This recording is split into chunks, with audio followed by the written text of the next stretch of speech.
Hei, kau, berani sekali. Ruangan ini bukan untuk orang sepertimu. Assalamualaikum sahabat 1000 kisah nyata. Bayangkan, di malam gelap di sebuah rumah sakit besar, seorang perawat miskin difitnah dan hampir dipecat. Hanya karena menyentuh pasien kaya yang sedang sekarat. Tanpa dokter, tanpa keluarga, hanya ia dan detik-detik genting yang menentukan hidup dan mati. Tak ada yang tahu. Kebaikan kecil yang ia lakukan malam itu justru membuka rahasia besar. Karena ketika pasien kaya itu sadar, satu kalimatnya menghentikan seluruh rumah sakit. Dan dari situlah, terungkap kebenaran yang selama ini disembunyikan keluarga kaya tersebut. Kebenaran yang mengubah hidup semua orang, terutama perawat miskin itu sendiri.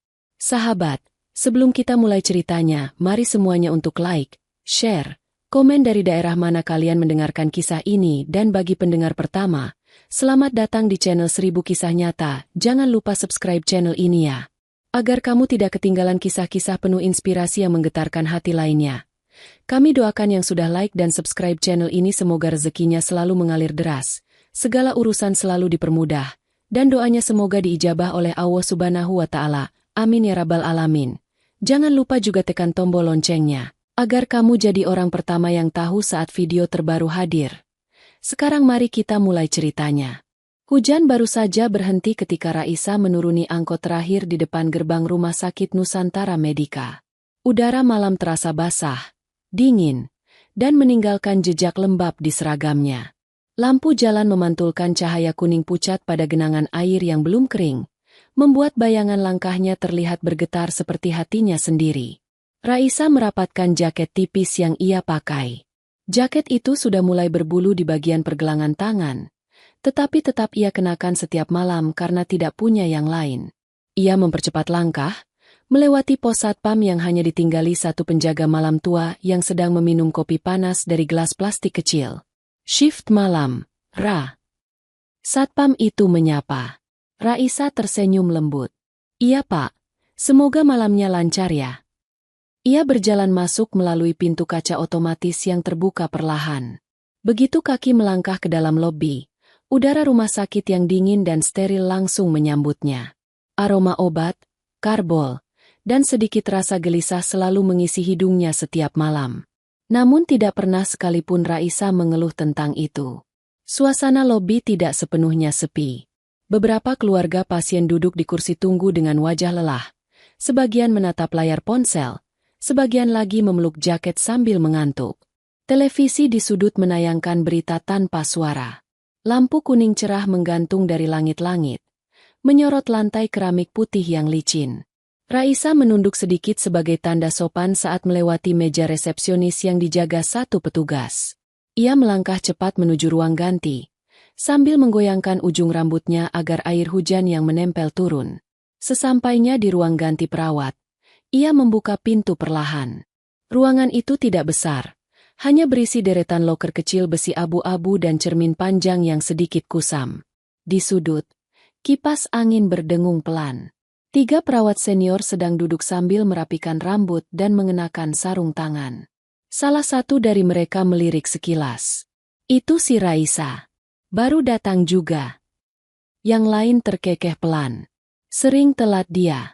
Tapi ya sudahlah. Orang baik hati biasanya begitu. Raisa mendengar. Tapi ia memilih diam. Ia tahu, walaupun mereka tidak selalu jahat, kata-kata seperti itu tetap menusuk. Ia membuka lokernya dan meletakkan tas kecil yang berisi bekal nasi dingin serta foto ibunya yang selalu ia simpan. Foto itu sudah menguning di tepiannya. Namun senyum sang ibu tetap sama hangatnya. Ia merapikan rambutnya di cermin. Wajahnya terlihat lebih pucat dari biasanya. Mungkin karena angin malam atau karena perutnya masih kosong. Namun ia tetap menarik senyum kecil dan menatap dirinya sendiri. Semoga kuat, Raisa. Malam ini harus kuat. Ucapnya dalam hati. Baru saja ia menutup loker. Pintu ruang ganti terbuka dengan keras. Kepala perawat, Bu Mira, masuk dengan langkah cepat. Wajahnya tegas, tubuhnya tegap, dan nada bicaranya selalu mengandung tekanan. Semua keluar. Ke Nurse Station sekarang. Kita briefing. Suara itu tegas. Raisa dan perawat lain mengikuti dari belakang. Lorong rumah sakit dipenuhi cahaya neon putih yang memantul di permukaan lantai. Beberapa dokter tampak berjalan cepat. Tanda bahwa malam ini tidak akan biasa saja. Sesampainya di Nurse Station, mereka membentuk setengah lingkaran. Map menumpuk di meja. Telepon berbunyi 2 kali lalu berhenti. Digantikan suara langkah tergesa di luar stasiun. Bu Mira menarik nafas panjang sebelum berkata, "Malam ini akan berat. Ada kecelakaan besar di jalan tol. Beberapa ambulans sedang menuju ke sini. Pasien yang datang nanti sebagian berat. Kalian semua harus siap." Suasananya langsung berubah tegang. Aku tidak mau ada yang terlambat. Kalau ada keluarga pasien komplain, aku tidak akan segan menindak. Tatapannya berhenti tepat di wajah Raisa. "Terutama kau, Raisa. Jangan membuat masalah." Raisa menunduk sopan. "Siap, Bu." Setelah pembagian tugas selesai, perawat mulai berpencar menuju ruangan masing-masing. Lorong terasa lebih sibuk daripada biasanya. Suara kursi roda, langkah tergesa, dan pintu kamar yang dibuka tutup bergema dari berbagai arah. Raisa berjalan menuju ruang kelas 3. Ruang yang setiap perawat senior hindari. Pasiennya banyak, keluarganya rewel, dan fasilitasnya tidak sebagus ruangan lain. Tapi Raisa tidak pernah menolak penempatan. Baginya, semua pasien sama berharganya. Saat memasuki ruang kelas 3 sisi timur, ia langsung disambut suara batuk dari pasien pertama. Seorang kakek dengan tubuh kurus sedang berusaha duduk sambil memegang dada. Raisa berlari kecil ke arahnya. "Pelan-pelan, Kek. Saya bantu ya." Ia membantu kakek itu duduk, menepuk punggungnya perlahan, lalu mengatur posisi bantal untuk membuatnya lebih nyaman. Setelah memastikan kondisinya stabil, ia lanjut ke pasien lain. Di sisi ranjang sebelah, seorang ibu muda yang baru melahirkan sedang mencoba menenangkan bayinya yang menangis. Raisa mendekat dan memberikan senyum lembut. "Mari saya bantu gendong sebentar, Bu. Ibu harus istirahat juga." Ibu itu mengangguk lelah, lalu menyerahkan bayi mungil itu ke tangan Raisa. Bayi itu menatap Raisa dengan mata kecil yang masih redup. "Ayo sayang, tidur ya. Ibu kamu capek sekali." Raisa mengayun lembut bayi itu sambil berjalan pelan, hingga tangisnya mereda. Tak jauh dari sana, seorang remaja laki-laki sedang menatap infusnya dengan wajah panik. "Mbak." Tetesnya berhenti. Raisa segera menghampiri dan memeriksa selangnya. Ia memperbaiki klip infus yang tersangkut, memastikan aliran cairan kembali normal. "Maaf ya, kadang klipnya suka bergerak sendiri." "Sudah aman." Remaja itu tersenyum malu. "Makasih, Mbak." Raisa mencatat semuanya di papan kecil di dinding. Sampai titik itu saja, ia sudah melakukan lebih banyak pekerjaan daripada beberapa perawat yang bertugas di ruangan lain. Tidak lama kemudian, suara sirene samar masuk melalui jendela kecil. Itu sirene ambulans pertama dari kecelakaan di jalan tol. Nada muncul di pintu. Wajahnya sedikit panik. "Raisa, di bawah kacau. Tapi kau jangan turun. Kau fokus di sini saja." "Baik, Nah." Nada menatapnya seolah ingin mengatakan sesuatu, namun menahan diri. "Kalau butuh bantuan panggil aku." "Ya." Setelah itu nada menghilang lagi di balik lorong yang penuh cahaya. Raisa melanjutkan pemeriksaan. Ia berjalan ke setiap sisi ranjang, memastikan semua pasiennya aman. Malam semakin larut, namun pekerjaan belum selesai.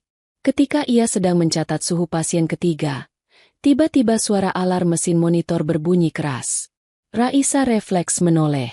Tapi bukan alarm yang biasa. Suaranya pendek, cepat, dan berbeda. Bukan dari ruang kelas 3. Sumbernya dari lantai atas. Dari arah ruang VIP. Raisa mematung sejenak. Alarm itu bukan alarm infus atau alarm tekanan darah biasa. Itu alarm oksigen kritis. Raisa menelan ludah. Di benaknya muncul satu pikiran. Pasien VIP itu, yang semua orang bicarakan, sedang dalam bahaya. Ia berdiri terpaku di lorong sesaat, mencoba mendengarkan dengan jelas. Detak jantungnya berdegup kencang. Langkah-langkah petugas di lantai atas terdengar kacau.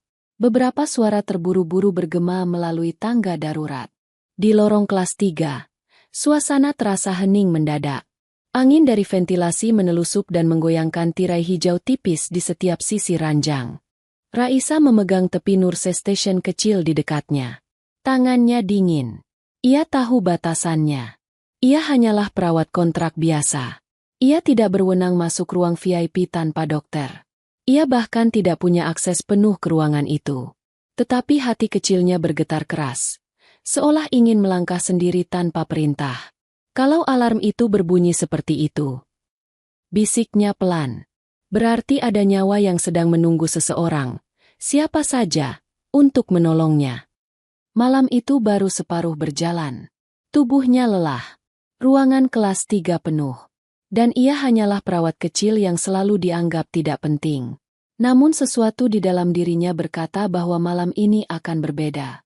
Malam ini, sesuatu sedang bergerak menuju takdir yang jauh lebih besar dari dirinya. Sesuatu yang bahkan belum pernah ia bayangkan. Dan langkah pertama menuju badai besar itu baru saja terjadi. Langit di luar telah gelap sepenuhnya ketika suara alarm oksigen dari lantai atas kembali terdengar keras. Pertanda belum seseorang datang dan belum ada tindakan yang dilakukan. Meski jaraknya jauh dari ruang kelas 3, Raisa dapat merasakan getaran panik yang belum pernah ia rasakan sebelumnya. Seolah seluruh bangunan rumah sakit Nusantara Medika sedang menahan nafas bersamaan. Raisa berdiri di tengah lorong. Lampu neon putih memantulkan bayangan panjang tubuhnya di lantai. Tirai setiap ranjang bergetar perlahan akibat angin dari ventilasi, menciptakan suasana yang membuat dada Raisa semakin sesak. Ia melihat jam di pergelangan tangannya. Sudah hampir pukul 11 malam. Pasien-pasiennya sudah ia periksa dan kondisinya stabil. Tidak ada yang memerlukan tindakan mendesak. Namun alarm dari lantai VIP mengganggu pikirannya seperti panggilan yang tidak bisa ia abaikan.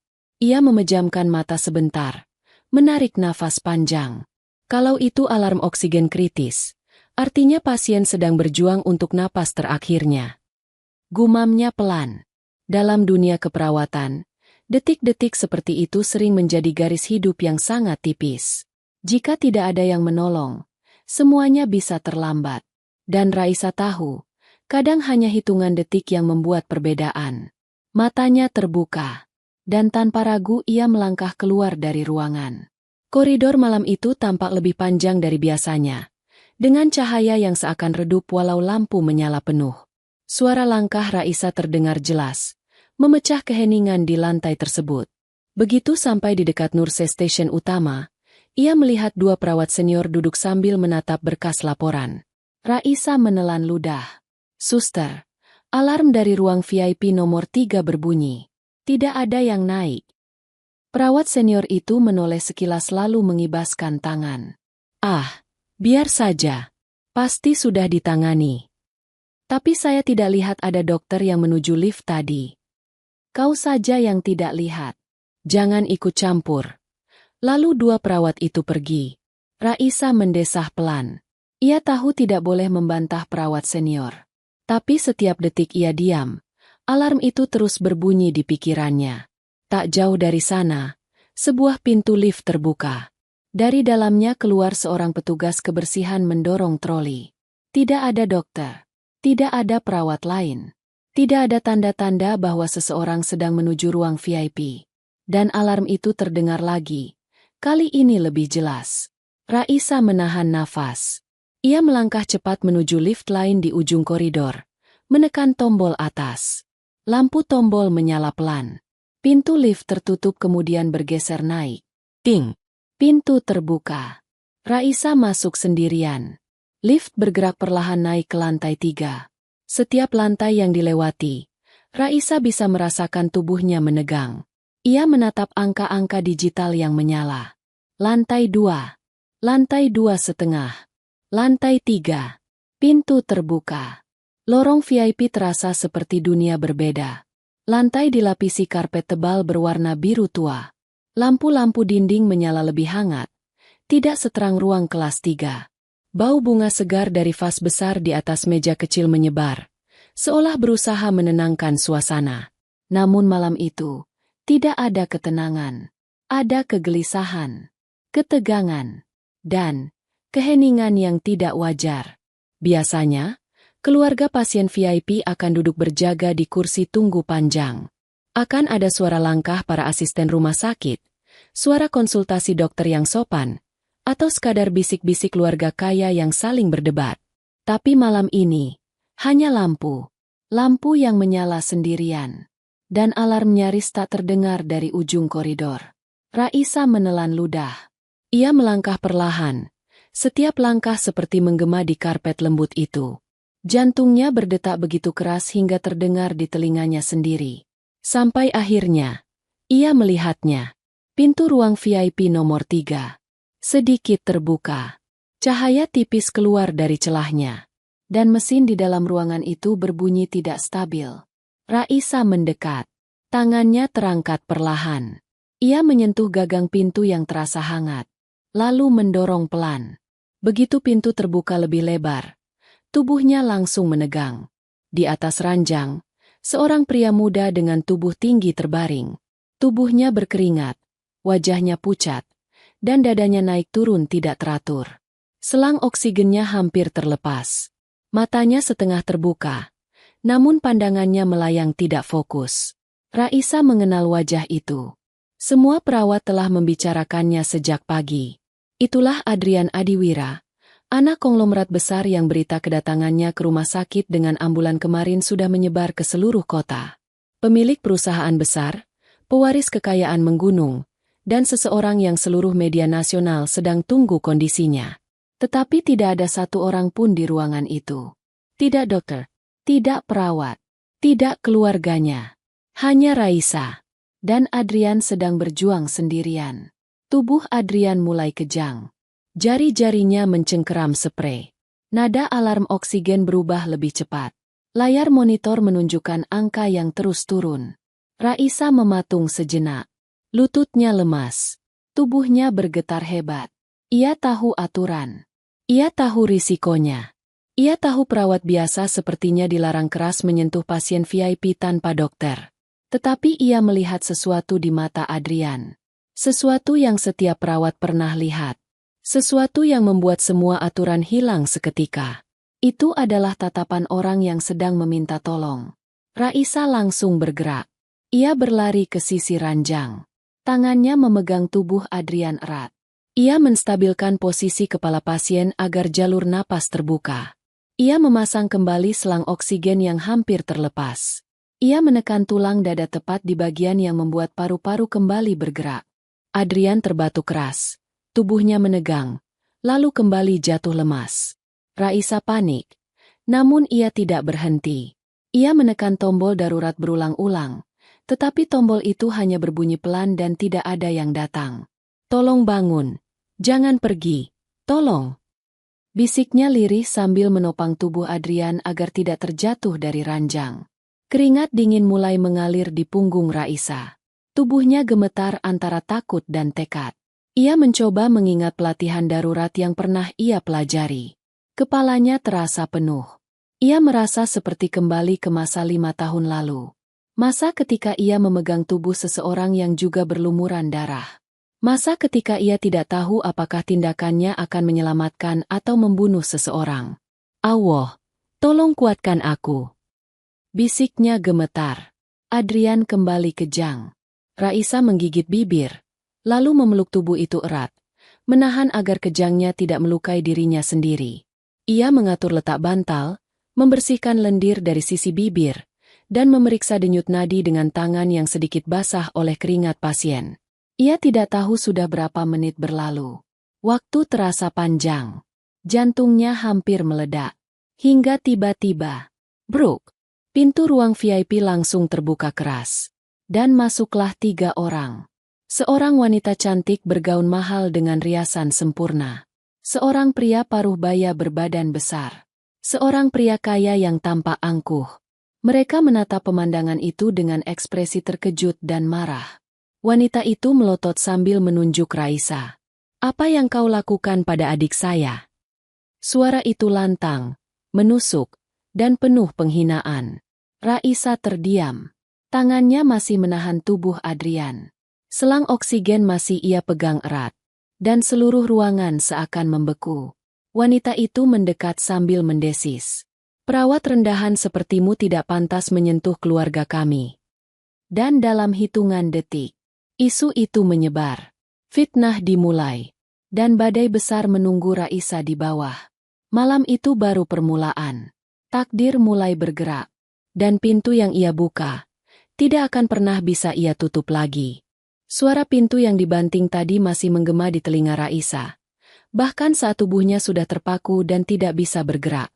Mata wanita bergaun mahal itu menatapnya seperti melihat sesuatu yang kotor, hina, dan tidak layak berada di tempat yang sama dengannya. Raisa masih memegang tubuh Adrian, memastikan selang oksigen terpasang sempurna. Keringat di pelipisnya menetes pelan. Namun begitu langkah kaki keluarga konglomerat itu mendekat, Raisa terpaksa melepaskan pegangan, meski hatinya menolak. Kau berani sekali. Wanita itu berdiri tepat di samping Raisa. Suaranya merendah, namun lebih tajam daripada sebelumnya. Apa kau tidak tahu, ruangan ini bukan untuk orang sepertimu. Maaf Bu, saya hanya ingin menyelamatkan. Ucapan Raisa terpotong. Wanita itu menampar tangan Raisa dengan kasar, menepis sisa pegangan Raisa pada ranjang. Diam. Jangan berani berbicara seolah kau pahlawan. Pria parubaya yang berdiri di belakang wanita itu, wajahnya keras dan rahangnya mengatup kuat, menyela dengan suara rendah namun penuh tekanan. Kau sentuh anak saya tanpa izin keluarga. Raisa menunduk. Detak jantungnya berlari. Lututnya terasa lemah. Maaf Pak, alarm oksigennya. Diam. Kata itu membungkam udara.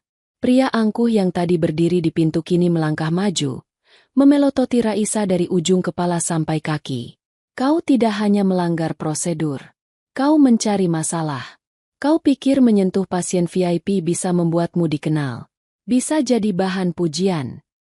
Raisa terkejut. Tidak pernah sekalipun terlintas pikiran seperti itu. Tidak, saya tidak bermaksud begitu. Saya hanya ingin menolong. Suaranya kecil, hampir terputus. Wanita itu memutar bola mata, lalu memanggil perawat lain dari lorong. Dua perawat senior masuk terburu-buru. Wajah mereka berubah pucat melihat keluarga kaya itu. Salah satunya, perawat Indah, langsung mengambil posisi seolah ingin menyelamatkan keadaan. Maaf Bu, maaf Pak. Kami akan ambil alih sekarang. Bagus. Wanita itu mengangkat dagu. Singkirkan dia dari sini. Perawat Indah menatap Raisa penuh rasa iba. Raisa, keluar dulu. Cepat. Raisa berdiri. Kakinya goyah. Tangannya dingin. Ia mundur perlahan. Lalu menunduk sopan dan berjalan keluar ruangan tanpa perlawanan. Di balik pintu, suara wanita itu masih terdengar. Laporkan dia ke direktur rumah sakit. Malam ini juga. Pintu tertutup. Dan dunia Raisa langsung terasa gelap. Lorong VIP terasa seperti lorong pengadilan tempat ia sedang menunggu vonis tanpa pembelaan. Tidak ada suara manusia. Hanya suara mesin pendingin yang mengalir pelan. Semakin menambah sunyi di dalam dadanya. Raisa berjalan pelan. Memegang tepi tembok agar tidak jatuh. Pikirannya pecah berkeping-keping. Setiap langkah terasa seperti menambah berat beban di pundaknya. Ketika lift terbuka, ia melihat sesuatu yang membuat dadanya semakin sesak. Di dalam lift, sudah berdiri kepala perawat Bu Mira bersama dua dokter muda. Mereka semua sedang membicarakan sesuatu, tapi berhenti ketika melihat Raisa. Bu Mira mengangkat alis. Kenapa kau di lantai VIP? Raisa membuka mulut, namun suaranya gemetar. Alarm oksigen, Bu. Saya takut pasien kritis. Di dalam ruangan tidak ada siapa-siapa. Jadi saya. Anggotaku tidak bisa bertindak sembarangan untuk VIP. Suara Bu Mira meledak keras, membuat dua dokter di sampingnya terkejut.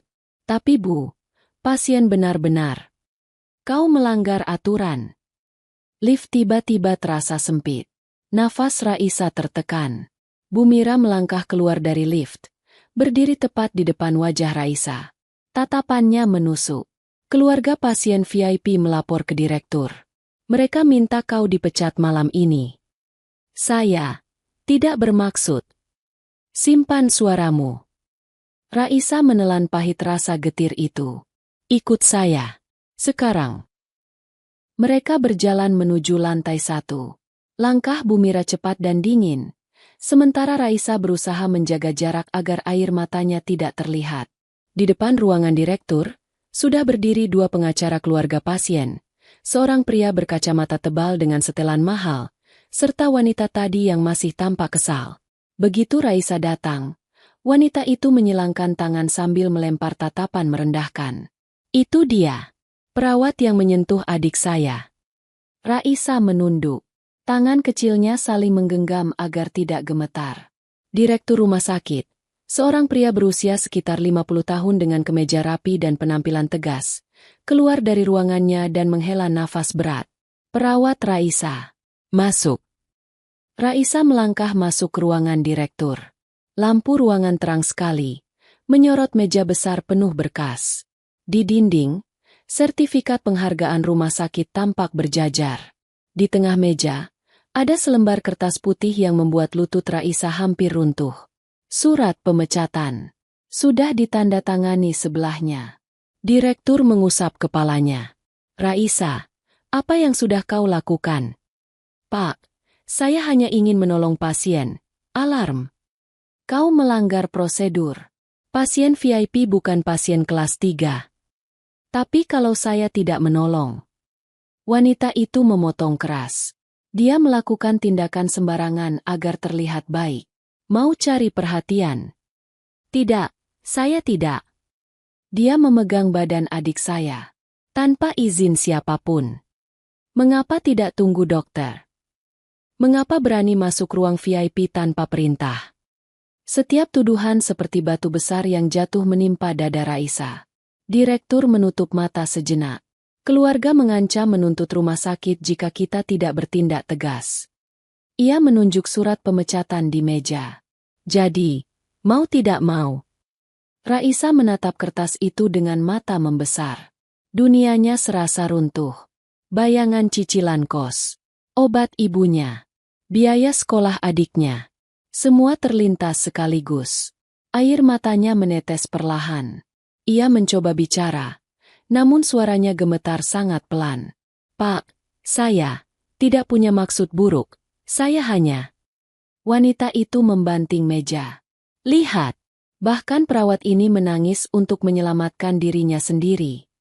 Direktur menandatangani bagian terakhir surat itu. Tinta menempel. Nasib Raisa seolah terkunci. Raisa, mulai besok kau tidak boleh lagi bertugas di rumah sakit ini. Suara itu jatuh seperti vonis hukuman. Tapi tiba-tiba, sebelum direktur sempat melanjutkan kalimatnya, Brooke, pintu ruangan terbuka keras. Seorang dokter muda dengan wajah pucat berlari masuk. Pak Direktur. Nafasnya tersengal. Pasien VIP, Adrian Adiwira, sudah sadar. Semua orang di ruangan berhenti bergerak. Wanita itu menutup mulutnya. Direktur langsung berdiri, dan dokter itu menambahkan, masih terengah, dan dia mencari perawat yang tadi menolongnya. Semua mata langsung menatap Raisa. Ruangan itu menjadi sunyi.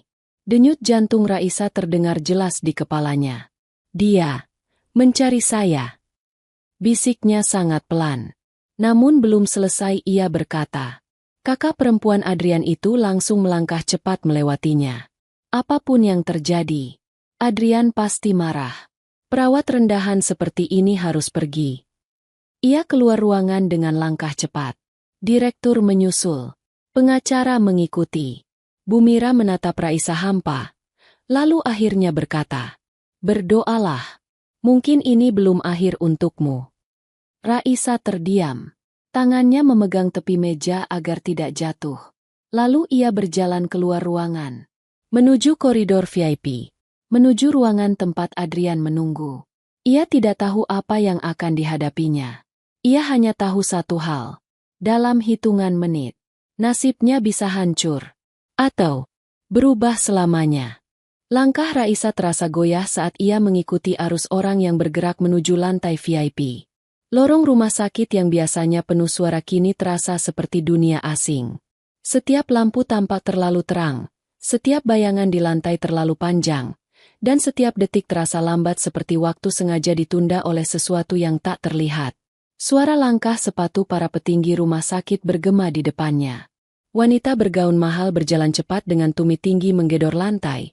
Sementara dua pengacara keluarga Adrian mengikuti di belakang dengan wajah siap menuntut siapa saja yang dianggap bersalah. Direktur berada di depan, tubuhnya menegang. Jelas takut akan reaksi pasien VIP yang baru sadar. Raisa berjalan paling belakang. Kakinya gemetar. Namun ia tetap melangkah. Pintu lift terbuka. Semua masuk. Raisa terpaksa berdiri di sudut sempit. Meremas ujung seragamnya agar tidak terlihat semakin gugup. Lift naik perlahan, seolah tahu bahwa di lantai berikutnya ada sesuatu yang menunggu, sesuatu yang bisa mengubah hidup siapapun yang hadir di momen itu. Ting! Pintu terbuka. Lantai VIP kembali menyambut mereka. Tapi kali ini suasananya berbeda dari sebelumnya. Lorong yang tadi sunyi kini dipenuhi penjaga keamanan keluarga Adiwira. Padahal tadi saat pasien kritis, tak ada seorang pun di sana. Mereka menatap setiap orang yang melintas dengan kewaspadaan tinggi. Saat rombongan mendekati ruang VIP nomor 3, Raisa melihat beberapa dokter sedang berdiri di depan pintu. Wajah mereka tegang dan bingung. Raisa menelan ludah. Direktur mendekat. Bagaimana kondisinya? Dokter muda yang tadi berlari memberi kabar menjawab cepat. Dia sadar, Pak. Namun, ada yang berbeda. Berbeda bagaimana? Wanita bergaun mahal bertanya dengan nada tinggi. Dokter menatap Raisa sekilas, lalu kembali menatap direktur. Dia mencari perawat yang tadi menolongnya. Dia mengulang-ulang hal itu sejak membuka mata. Wanita itu memutar bola mata, tampak tidak percaya. Itu tidak mungkin. Adrian tidak akan peduli pada perawat rendahan seperti dia. Direktur menghela nafas. Baik, mari kita masuk. Ia mendorong pintu ruang VIP. Ruangannya luas, penuh cahaya putih lembut yang berasal dari lampu LED di langit-langit. Ada aroma bunga segar yang bercampur dengan bau obat. Di tengah ruangan, Adrian terbaring lemah di ranjang dengan selimut putih. Matanya terbuka setengah, namun sudah fokus pada pintu. Ketika melihat sekumpulan orang masuk, matanya bergerak seolah mencari seseorang. Bukan direktur, bukan keluarganya, bukan dokter, tapi Raisa. Begitu pandangannya menemukan sosok gadis itu berdiri di belakang kerumunan, mata Adrian langsung membesar sedikit, meski tubuhnya masih lemah. Semua orang menyadarinya. Keheningan seketika memenuhi ruangan. Wanita bergaun mahal berjalan lebih dulu ke arah ranjang. Adrian, sayang, ini kakak. Bagaimana kondisi? Adrian mengangkat tangan perlahan, memberi isyarat agar wanita itu berhenti bicara. Wanita itu terdiam, wajahnya berubah. Direktur melangkah maju. Tuan Adrian, kami sangat bersyukur Anda sudah sadar. Kami akan segera. Sekali lagi, Adrian mengangkat tangan. Direktur pun berhenti bicara. Semua orang menunggu. Ruangan terasa seperti menahan nafas. Adrian kemudian menoleh. Langsung ke arah Raisa yang setengah bersembunyi di balik bahu perawat senior. Suara Adrian keluar sangat pelan, namun cukup jelas untuk mengguncang semua hati yang mendengarnya. Kalau dia... Jari Adrian terangkat sedikit, menunjuk ke arah Raisa. Dipecat. Semua orang menegang. Maka rumah sakit ini akan saya tutup. Kata-kata itu jatuh seperti petir. Wanita bergaun mahal langsung memohon. Adrian, kau tidak tahu apa yang kau katakan. Perawat itu. Diam. Suara Adrian lemah namun tegas. Dia yang menyelamatkan nyawaku, bukan kalian. Dokter, direktur, pengacara, semuanya terpaku. Raisa berdiri kaku. Dadanya naik turun tidak teratur. Tangannya bergetar hebat. Wanita itu melangkah maju dengan wajah panik. Tapi Adrian Kau tidak tahu apa yang dia lakukan. Dia melanggar aturan. Dia. Adrian memejamkan mata sebentar, lalu membukanya dengan penuh ketegasan yang mengejutkan siapapun yang melihatnya. Kalau bukan dia, aku sudah tidak ada di sini. Tidak ada yang berani bicara setelah itu. Adrian lalu mengangkat tangan sedikit lagi. Dan satu lagi. Semua orang menunggu. Raisa bahkan tidak bisa menggerakkan bibirnya. Adrian menatap Raisa dalam-dalam. Ada sesuatu di mata pria itu. Sesuatu yang Raisa tidak mengerti. Sesuatu yang terasa familiar. Lalu ia mengucapkan kalimat yang membuat seluruh ruangan membeku. Dia adalah orang yang sudah aku cari selama 5 tahun ini. Waktu seolah berhenti. Tidak ada satupun suara yang keluar. Hanya detak jantung Raisa yang beradu hebat di dada. Wanita bergaun mahal menatap adiknya dengan tatapan tak percaya. Apa maksudmu? 5 tahun. Adrian mengatur nafas. Suaranya masih lemah. 5 tahun lalu, aku mengalami kecelakaan besar di kota kecil. Ada seorang perawat sukarelawan yang menolongku. Saat aku hampir mati di pinggir jalan, dia memelukku, menahan darahku, dan berdoa untukku. Matanya memandang Raisa tanpa berkedip. Sejak hari itu, aku mencari dia. Tetapi aku hanya ingat matanya dan suaranya. Raisa menutup mulutnya. Air matanya turun. Ingatan itu kembali seperti badai. Hujan deras. Suara orang-orang panik. Bau darah. Dan seorang pemuda yang terjepit di dalam mobil. Tubuhnya menggigil. Nafasnya tersengal. Raisa muda yang masih perawat sukarelawan. Berlari ke arah itu tanpa pikir panjang. Ia memeluk tubuh pemuda itu sambil berkata, "Tolong bertahan. Jangan tidur. Allah akan jaga kamu." Raisa membeku. Itu suaranya. Itu kalimatnya. Wanita bergaun mahal melangkah mundur. Wajahnya shock. "Adik, maksudmu, itu, dia?" Adrian mengangguk pelan. "Aku hidup malam itu karena dia." Direktur hampir menjatuhkan map yang ia pegang. Perawat senior di belakang menutup mulutnya. Pengacara saling memandang dengan wajah pucat. Adrian menoleh ke direktur. "Batalkan pemecatan itu. Sekarang juga." Direktur langsung mengangguk tanpa berani membantah. "Langsung saya batalkan, Tuan." Wanita bergaun mahal tampak marah sekaligus ketakutan. Namun ia tidak bisa berkata apapun. Setiap orang di ruangan itu tahu. Suara Adrian adalah keputusan mutlak. Setelah suasana sedikit mereda, Adrian kembali menatap Raisa. Wajahnya melembut. Nafasnya teratur turun perlahan. "Terima kasih." Suaranya pecah pelan. Raisa tidak mampu menahan air matanya lagi. Suara hatinya pecah. Tangannya menutup mulutnya sambil menunduk. Ia menangis. Bukan karena dipuji. Bukan karena pernyataan besar itu. Tapi karena kebaikan kecil di masa lalu.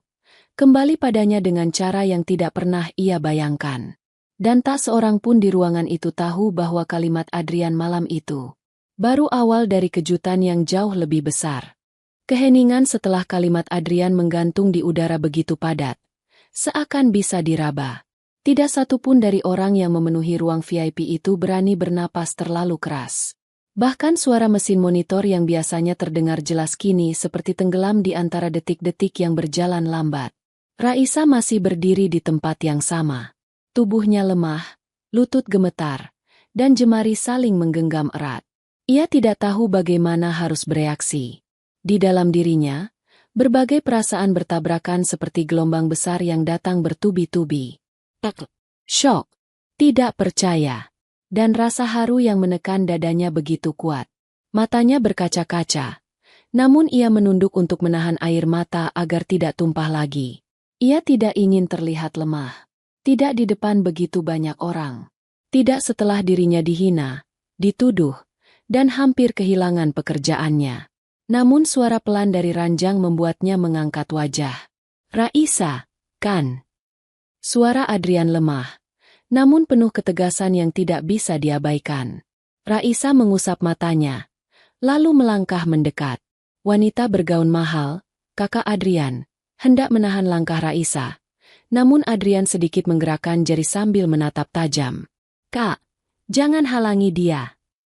Wanita itu langsung berhenti bergerak. Tak berdaya. Ia menelan ludah. Wajahnya pucat, dan bibirnya gemetar. Raisa berhenti tepat di samping ranjang. Ia tidak tahu harus bicara apa. Namun Adrian tersenyum tipis. Sudah lama aku ingin menemukanmu. Raisa terkejut. 5 tahun. Adrian menatap langit-langit sejenak, seolah mengumpulkan tenaga untuk berbicara. Malam itu, saat aku hampir mati di pinggir jalan, kau ada di sana. Kau menahan darahku dengan tanganmu. Kau menepuk pipiku agar aku tidak pingsan. Dan kau bilang Allah akan menjagaku. Itu suara yang paling kuingat dalam hidupku. Raisa menggigit bibir. Air matanya kembali mengalir. Saya hanya melakukan apa yang harus saya lakukan. Kau menyelamatkan hidupku.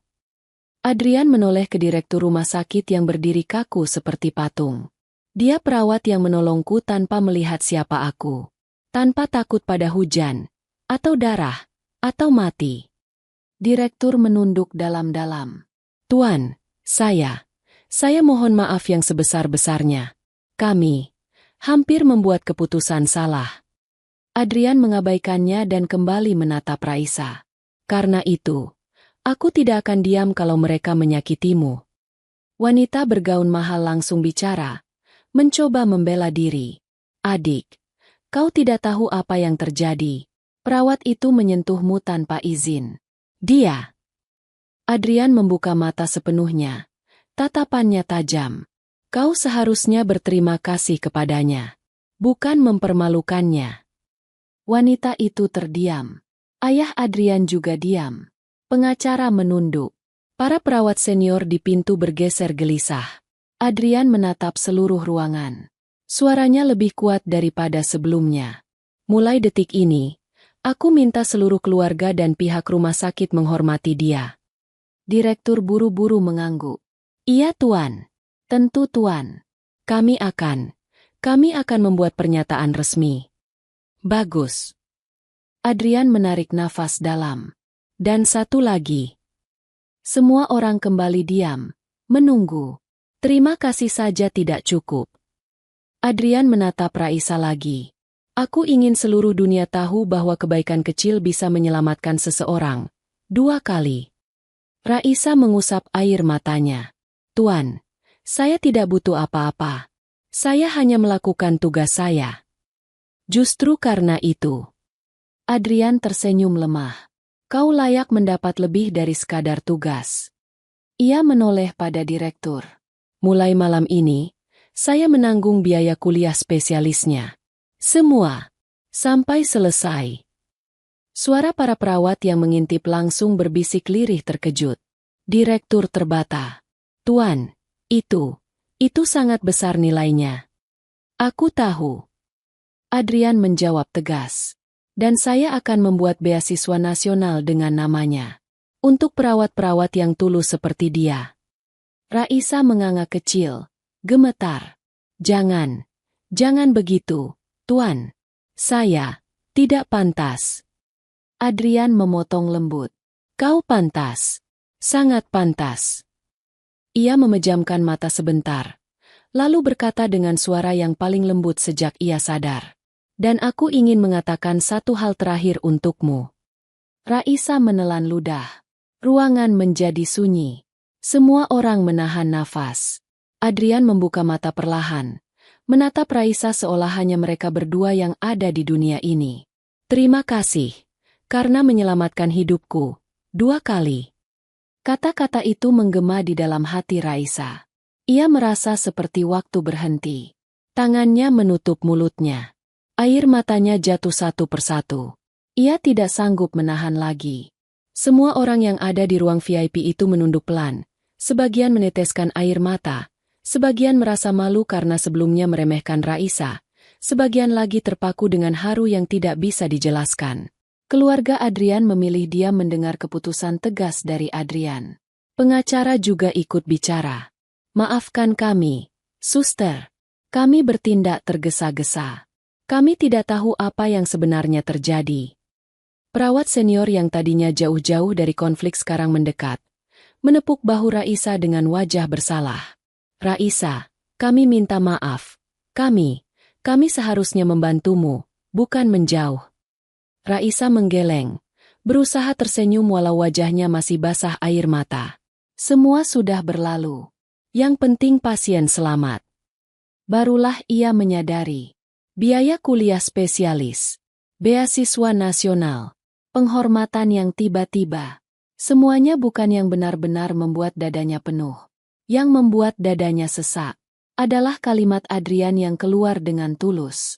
Tanpa pamrih, tanpa dramatisasi, tanpa syarat.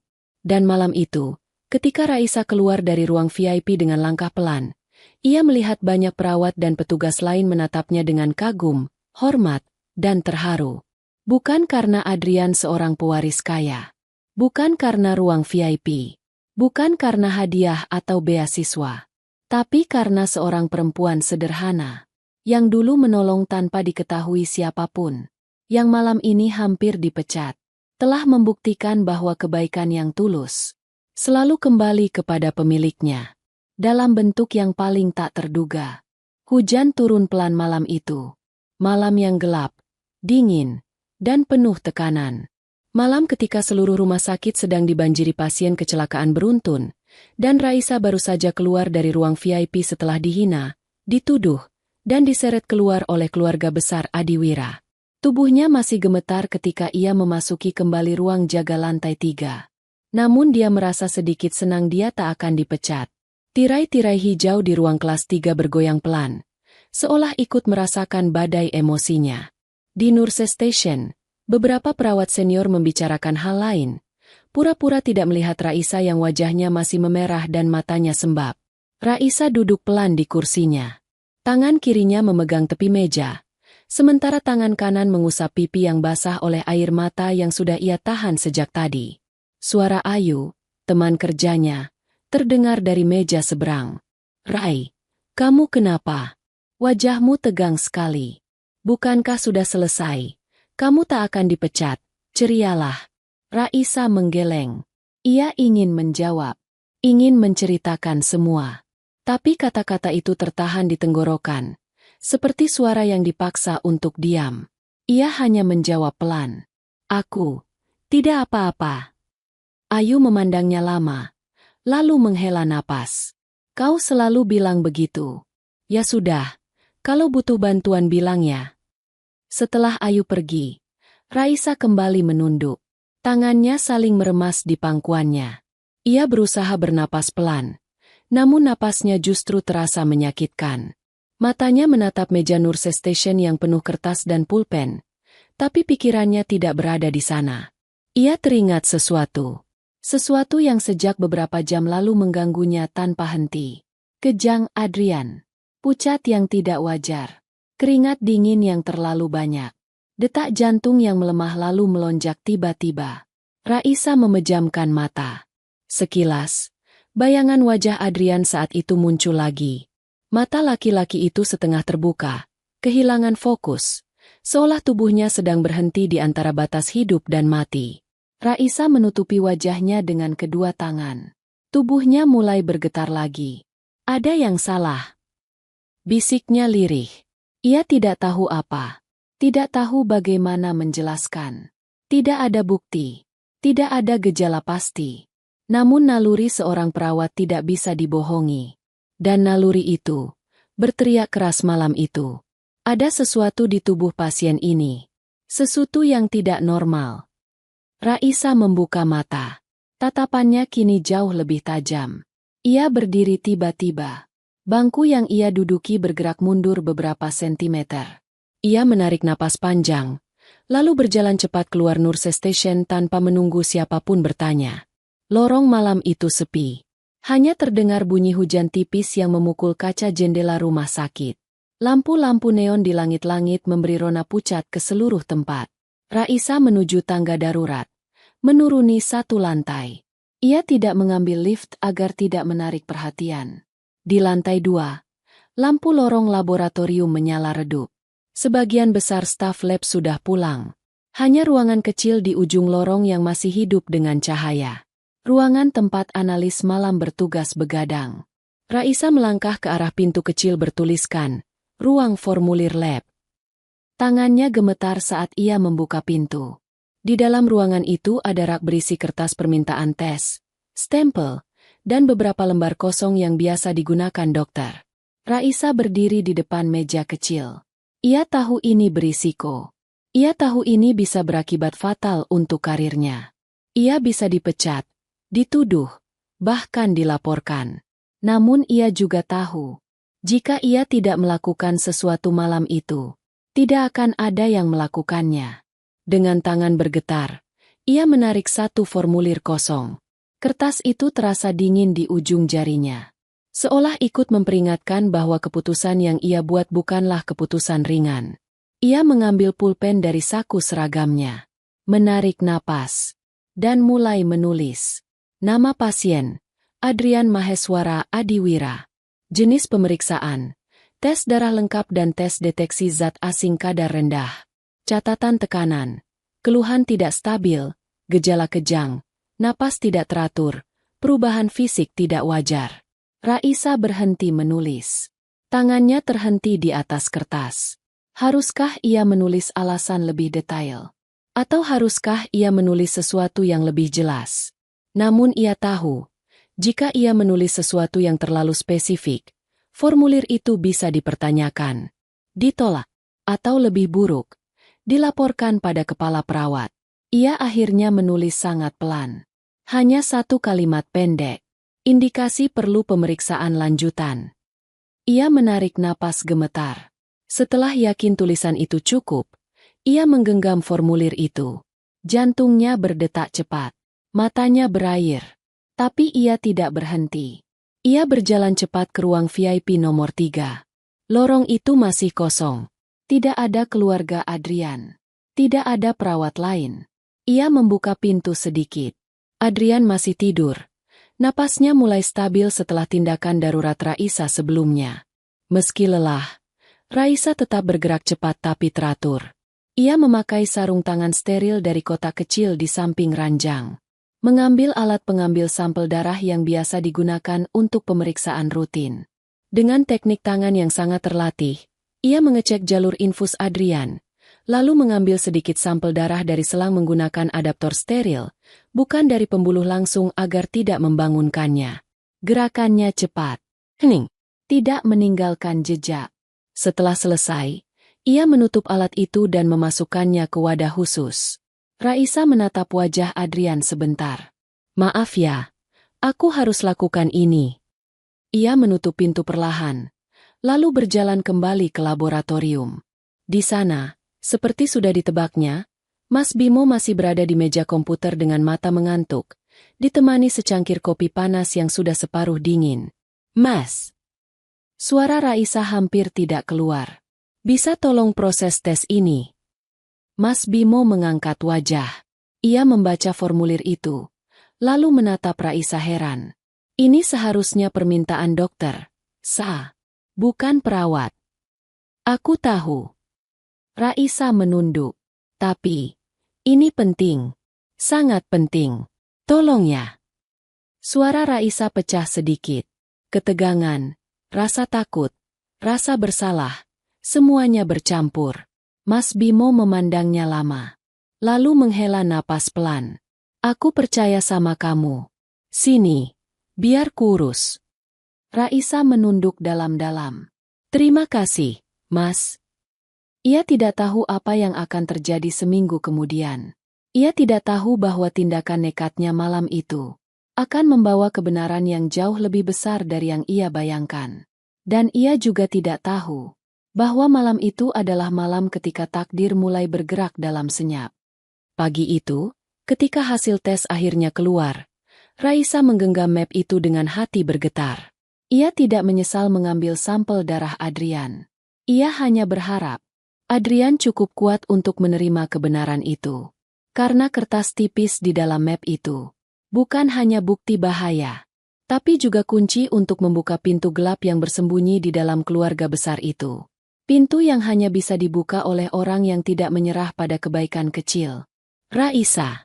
Pagi itu Rumah Sakit Nusantara Medika terasa berbeda dari hari-hari biasanya.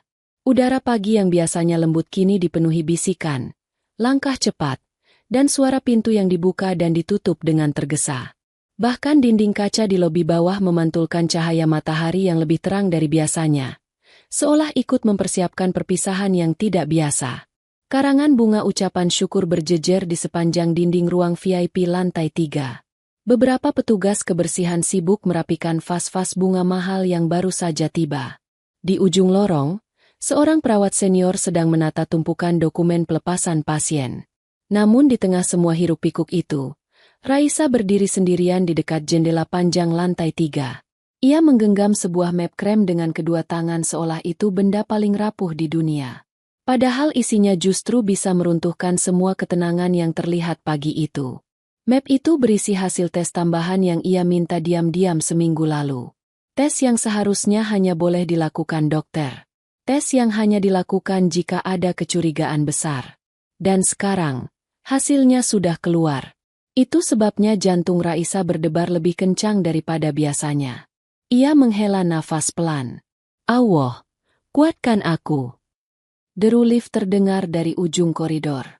Beberapa perawat pendamping keluarga Adiwira keluar dengan langkah cepat. Mereka semua tersenyum dan mengucap selamat pada hari kepulangan Adrian. Bagi mereka, hari ini hari bahagia, hari pemulihan. Hari ketika pewaris keluarga besar itu akhirnya bisa kembali ke rumah. Tapi di hati kecil Raisa, sesuatu terasa tidak damai. Bukan karena Adrian akan pergi. Ia senang laki-laki itu pulih. Ia senang ia tidak lagi menahan nyawanya di antara detik-detik yang tak menentu. Ia bahkan bangga telah menjadi bagian dari perjuangan itu. Yang membuat dadanya berat adalah apa yang ia ketahui pagi ini. Sesuatu yang lebih gelap dari yang siapapun bayangkan. Suara langkah mendekat. Nada muncul dari ujung lorong, membawa tumpukan catatan. Raisa, kau di sini rupanya. Nada mendekat sambil menarik nafas. Kau tidak ikut turun ke lobi. Katanya nanti akan ada beberapa wartawan. Raisa tersenyum hambar. Aku tidak perlu di sana. Dokter dan direktur yang menangani prosedur pulang. Nada memperhatikan wajah Raisa yang sejak tadi tidak lepas dari map yang ia genggam. Kau sembunyikan apa itu? Nada mengerutkan dahi. Kau kelihatan sangat tegang. Raisa terdiam. Ia ingin bercerita. Sangat ingin. Tapi ia tahu satu hal. Jika informasi ini keluar sebelum waktunya, semuanya bisa menjadi kacau. Dan kacau itu bukan kacau kecil. Ini menyangkut nama besar keluarga Adiwira. Konglomerat yang tidak sembarang orang bisa sentuh. Raisa menarik nafas pelan dan menggeleng lembut. Tidak apa-apa. Cuma, belum siap berpisah dengan pasien yang bawel saja. Ia mencoba bercanda. Nada tertawa pelan, meski jelas tidak sepenuhnya percaya. Kau memang tidak berubah. Selalu menyimpan semuanya sendiri. Nada menepuk bahu Raisa. Kalau kau butuh bantuan apapun, panggil aku ya. Setelah Nada pergi, Raisa kembali berdiri tenang. Namun dadanya justru semakin berdebar. Ia membuka sedikit bagian depan map itu, melihat tulisan singkat yang sudah ia hafal sejak subuh tadi. Terdeteksi. Zat kimia asing dalam kadar kecil, tidak termasuk obat standar rumah sakit. Jejak zat menunjukkan pola masuk bertahap selama 2 minggu berturut-turut. Raisa memejamkan mata. Bayangan Adrian di malam kejang itu muncul jelas. Tubuh tinggi itu bergetar. Napasnya hilang muncul. Selang oksigen hampir lepas. Seandainya ia tidak melewati ruang VIP malam itu. Seandainya alarm oksigen tidak ia dengar, mungkin Adrian tidak akan pernah bangun lagi. Dan seandainya ia tidak mengambil tindakan diam-diam untuk melakukan tes tambahan, tidak seorang pun akan tahu bahwa selama 2 minggu sebelum kecelakaan, ada sesuatu yang masuk ke tubuh Adrian dalam dosis kecil, seolah menunggu waktu untuk mencuri hidupnya. Raisa membuka mata. Ia harus memberitahu Adrian. Dia punya hak untuk tahu. Tidak peduli apa risikonya. Ia menegakkan tubuh, menarik nafas panjang, lalu berjalan menuju pintu ruang VIP nomor 3. Pintu diketuk pelan. Raisa masuk. Adrian sedang duduk di tepi ranjang, mengenakan pakaian kasual biru lembut. Meski tubuhnya belum sepenuhnya pulih, wajahnya jauh lebih segar dari seminggu lalu. Sorot matanya hidup, senyumnya kembali, dan caranya duduk menunjukkan bahwa ia siap kembali ke dunianya.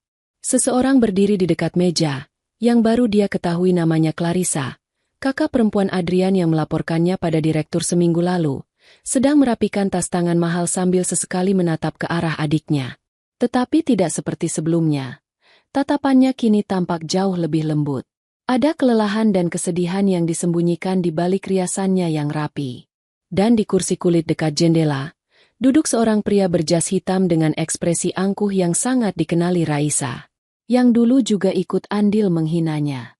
Dialah Ferdian, suami Clarissa, dan orang yang dulu memelototinya di malam kejadian, seolah dirinya sampah yang tidak pantas menghirup udara yang sama dengan mereka. Sementara seorang pria parubaya yang Risa ketahui adalah ayah Adrian, selama 2 hari ini tak lagi Raisa lihat, dia juga tak ingin terlalu kepo. Ketika Raisa masuk, Ferdian hanya mengangkat dagu sedikit dan menatapnya dari ujung mata. Sikapnya masih sama, angkuh, arogan, dan merasa paling penting di ruangan itu. Adrian menoleh dan tersenyum. Raisa. Suara itu hangat. Aku kira kau akan sibuk pagi ini. Raisa tersenyum tipis. Aku memang sibuk. Tapi aku ingin memastikan semua benar sebelum Tuan pulang. Clarissa diam, hanya mengangguk kecil. Sikapnya sudah tidak lagi sekeras dulu. Ada sesuatu yang berubah dalam dirinya. Entah itu rasa bersalah, penyesalan, atau keduanya. Adrian menepuk sisi ranjang. Duduklah sebentar. Sebelum aku pergi, aku ingin mengucapkan terima kasih lagi. Raisa menggeleng cepat. Tidak perlu. Saya hanya melakukan kewajiban saya sebagai perawat. Bukan. Kamu melakukan lebih dari itu. Adrian menatapnya penuh terima kasih. Kau menyelamatkanku 2 kali, dan aku tidak akan pernah lupa. Raisa menunduk, menahan air mata yang hampir jatuh. Tapi ia tahu ia tidak boleh larut dalam perasaan itu. Ada sesuatu yang lebih penting. Ia mengangkat map itu dengan kedua tangan. Tuan, sebelum Anda pulang, ada sesuatu yang harus saya sampaikan. Perubahan suasana terjadi seketika. Adrian menegakkan tubuh. Clarissa mengangkat kepala cepat. Ferdian berhenti memainkan ponselnya. Raisa menarik nafas panjang, lalu menyerahkan map itu ke Adrian. Ini hasil tes tambahan yang saya minta seminggu lalu. Hasilnya baru keluar pagi ini. Tes tambahan. Adrian menatapnya bingung. Kenapa harus tes tambahan? Raisa menelan ludah. Malam itu, setelah saya dimarahi, setelah semua orang menuduh saya mencari perhatian, saya tidak bisa menghilangkan rasa aneh dari kondisi Anda. Suaranya pelan namun tegas. Ada sesuatu yang tidak wajar. Saya tidak tahu apa. Tapi sebagai perawat, saya tidak bisa menutup mata. Clarissa tampak syok. Ferdian mengangkat alis, tampak tidak senang. Adrian membuka map itu. Detik pertama ia diam. Detik kedua, wajahnya berubah serius. Detik ketiga, rahangnya mengeras. Zat kimia asing. Gumamnya pelan. Dalam kadar kecil, bertahap, selama 2 minggu sebelum kecelakaan. Ferdian tertawa pendek. Ah, itu pasti kesalahan alat. Atau salah baca. Raisa menggeleng. Alat dicek 3 kali. Laporan ditandatangani analis senior. Tidak ada kesalahan. Adrian menurunkan kertas itu perlahan. Tatapannya berubah. Tidak lagi sekadar terkejut. Tidak lagi sekadar takut. Ada sesuatu yang jauh lebih gelap. Dia pikir dia jatuh sakit hanya karena terlalu lelah bekerja siang dan malam, sampai membuatnya shock berat. Namun ternyata masalah ini terlalu besar, dan sesuatu mulai tumbuh di hatinya. Kecurigaan, dan rasa ingin tahu yang tajam. Ia menatap Raisa dalam-dalam. Kalau bukan karena kamu, aku tidak akan pernah tahu. Raisa menunduk. Saya hanya memikirkan keselamatan pasien. Tidak. Adrian menggeleng pelan. Kamu menyelamatkan nyawaku. Untuk ketiga kalinya. Kata-kata itu membuat Clarissa menggigit bibir menahan sesuatu. Membuat Ferdian memalingkan wajah dengan kesal. Membuat Raisa menutup mulutnya dengan tangan, menahan air mata. Adrian berdiri perlahan. Dan sekarang, aku harus mencari tahu apa yang terjadi. Suaranya rendah. Berbahaya. Penuh tekad. Ia melirik ke arah keluarganya. Tanpa mereka sadari, tanpa suara. Ia sudah memutuskan. Ia akan menyelidiki semuanya. Tanpa sepengetahuan siapapun. Karena jawaban dari kertas tipis itu bisa menghancurkan seluruh rumah. Dan Raisa, tanpa pernah ia niatkan, telah membuka pintu besar menuju rahasia yang selama ini disembunyikan di balik keluarga kaya itu. Pintu yang setelah dibuka, tidak akan pernah bisa ditutup lagi. Sejak menerima map krem dari Raisa pagi itu, Adrian tidak bisa melepaskan pikirannya dari hasil tes tersebut. Zat asing dalam darahnya masuk pelan-pelan selama 2 minggu.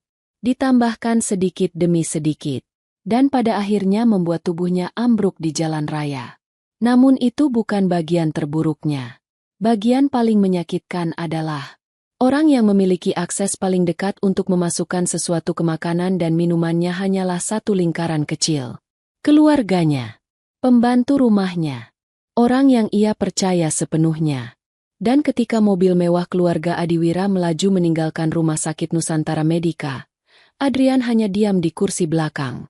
Clarissa duduk di sampingnya, mencoba bersikap biasa, meski ada kepanikan yang tidak bisa disembunyikan dari mata kakaknya itu. Ferdian, suami Clarissa, duduk di depan bersama sopir. Ia tidak banyak bicara, hanya sesekali menatap Adrian lewat kaca kecil di bagian tengah mobil. Tatapannya datar, namun terasa mengawasi. Adrian menyandarkan kepala, memejamkan mata. Mencoba menyusun semua potongan yang ia punya. 2 minggu sebelum kecelakaan. Ia ingat rasa pahit di kopi pagi yang baru ia minum sekali lalu ia tinggalkan. Ia ingat pernah muntah tanpa sebab saat makan malam keluarga. Ia ingat pernah pingsan sebentar di toilet kantor namun menganggap itu hanya kelelahan. Dan yang paling penting, ia ingat seseorang yang memberinya jus vitamin setiap pagi. Dengan alasan agar ia tidak kelelahan di tengah kesibukan proyek besar perusahaan.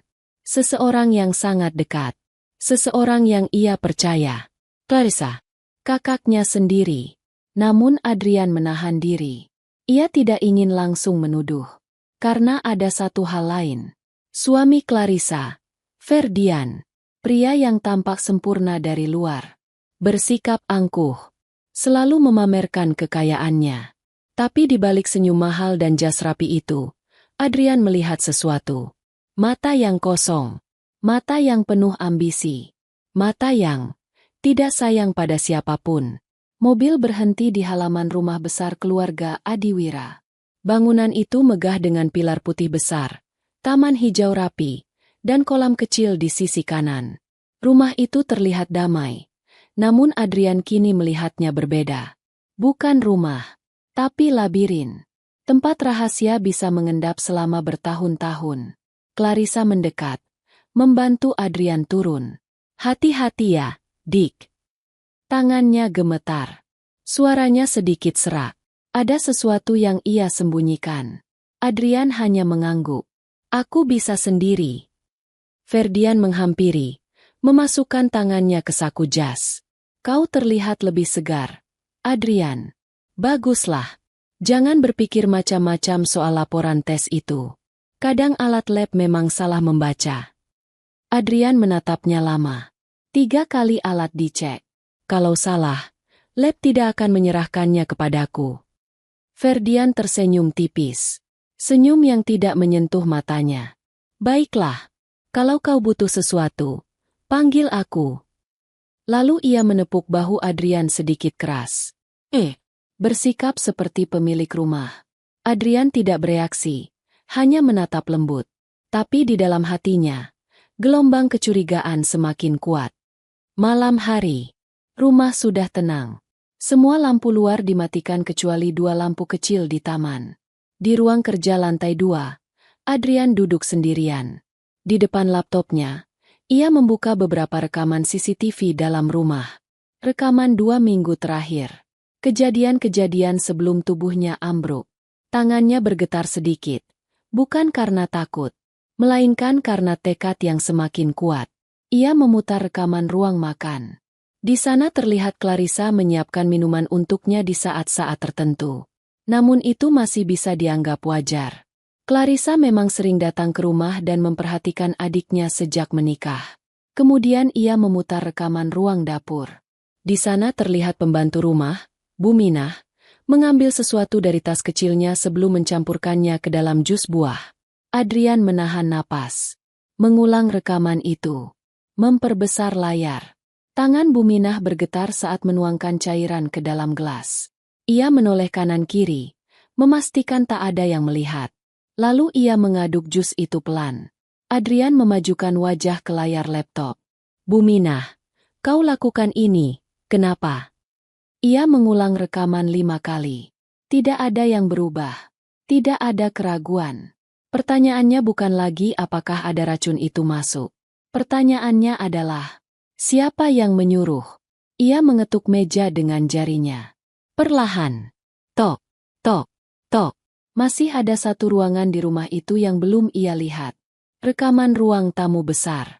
Tempat Clarissa dan suaminya sering bertemu dengan pembantu rumah untuk memberi instruksi. Adrian memutar rekaman itu. Beberapa menit pertama normal. Percakapan ringan. Rutinitas harian. Kemudian pada rekaman 5 hari sebelum kecelakaan, Adrian melihat sesuatu yang membuat tubuhnya menegang. Clarissa duduk di sofa. Lehernya tampak memar-samar, seolah habis menerima kekerasan. Ia menunduk. Tangan mengepal. Matanya sembab. Di depannya, berdiri seseorang. Ferdian. Pria itu berbicara dengan nada rendah tapi tajam. Kau dengar aku. Lakukan saja. Tidak sulit. Hanya beberapa tetes. Dia terlalu sibuk urusi perusahaan. Tidak akan sadar. Clarissa menggeleng keras. Aku tidak bisa. Itu adikku sendiri. Ferdian menunduk cepat. Menarik rahang Clarissa dengan kasar. Kau pikir aku peduli? Kalau dia jatuh, perusahaan itu jadi milikmu. Dan jika itu menjadi milikmu, aku yang mengurus. Kita naik. Kita aman. Clarissa menangis tanpa suara. Matanya penuh ketakutan. Tapi, dia satu-satunya adik yang aku punya. Ferdian menempelkan wajahnya dekat sekali, penuh ancaman. Kau lakukan. Atau kau tahu sendiri apa yang terjadi kalau kau membangkang. Aku tidak segan membuatmu menyesal. Clarissa menutup mulutnya sambil menangis. Dan pada akhirnya, ia mengangguk pelan. Rekaman berhenti di sana. Adrian menutup mata. Detak jantungnya menghantam dada. Bukan hanya racun. Bukan hanya niat buruk. Ini lebih dalam. Lebih gelap. Suara Clarissa dalam rekaman tadi. Bukan suara seseorang yang jahat. Tapi suara seseorang yang hancur. Terjebak. Takut mati. Takut disakiti. Adrian membuka matanya. Ada luka besar yang terasa menyayat di dadanya. Ia merasa marah. Tapi bukan pada Clarissa. Pada Ferdian. Pria yang menikahi kakaknya dengan janji manis tetapi berakhir menjadi kekangan. Laki-laki itu telah menghancurkan keluarganya perlahan. Dan hampir mengambil nyawanya. Namun Adrian tidak ingin terburu-buru. Ia tidak ingin Clarissa terluka lagi. Ia harus menemukan cara mengungkap kebenaran. Dengan bukti kuat. Dan dengan cara yang tidak membuat kakaknya makin hancur. Ia menatap layar laptop. Mata yang biasanya lembut berubah tajam. Aku akan selesaikan ini. Dan di tempat lain, tanpa ia sadari, Clarissa duduk di ruangannya sendiri, menangis tanpa suara. Karena diam-diam, ia tahu adiknya kini mulai menemukan kebenaran yang selama ini ia kubur dalam ketakutan. Dan ia takut. Sangat takut. Bukan takut pada adiknya. Tapi takut pada suami yang menghancurkan hidupnya. Suami bernama Ferdian. Pria dengan jas mahal itu. Pria yang tadi pagi memandang Raisa seperti sampah. Pria yang telah memaksa Clarissa membunuh adiknya sendiri. Dan malam itu, semua pintu menuju kebenaran mulai terbuka satu persatu. Pintu yang akan menuntun mereka semua menuju klimaks yang tidak bisa dihindari. Langit pagi di kediaman keluarga Adiwira tampak pucat. Seperti tahu bahwa hari itu bukan hari biasa. Hawa rumah terasa berat. Udara seakan menahan napas. Dan setiap langkah di lantai marmer berbunyi terlalu jelas. Adrian bangun lebih pagi dari biasanya. Malam tadi ia tidak tidur dengan tenang. Rekaman-rekaman itu. Kata-kata Ferdian yang dingin. Tangis tertahan Clarissa. Dan fakta bahwa racun itu memang nyata. Semua terus terputar di kepalanya tanpa henti. Ia duduk di ruang kerja dengan lampu kecil menyala. Di hadapannya, rekaman CCTV terbuka. Ia memutar ulang seluruh kejadian untuk memastikan tidak ada yang terlewat. Setiap detiknya terasa seperti menambah luka baru. Pada pukul 7 pagi, pintu kamarnya diketuk pelan. Tok, tok, adik, boleh kakak masuk? Suara Clarissa, lembut, tetapi terdengar seperti seseorang yang menahan sesuatu bertahun-tahun lamanya. Adrian mengambil napas pelan, mencoba menenangkan diri. Masuk. Pintu terbuka. Clarissa berdiri di ambang pintu dengan wajah yang pucat. Bahkan makeup mahal yang ia pakai tidak bisa menyembunyikan lingkar hitam di matanya. Ia duduk di sofa kecil di depan Adrian tanpa diminta. Kau terlihat lelah, kata Clarissa pelan. Adrian menatap kakaknya. Kakak juga. Keheningan menyelimuti mereka beberapa detik. Suasana terlalu tebal untuk ditembus kata-kata ringan. Clarissa membuka tasnya, mengeluarkan sesuatu. Kotak vitamin. Kotak yang sama yang selama ini ia berikan pada Adrian. Ia meletakkannya di atas meja.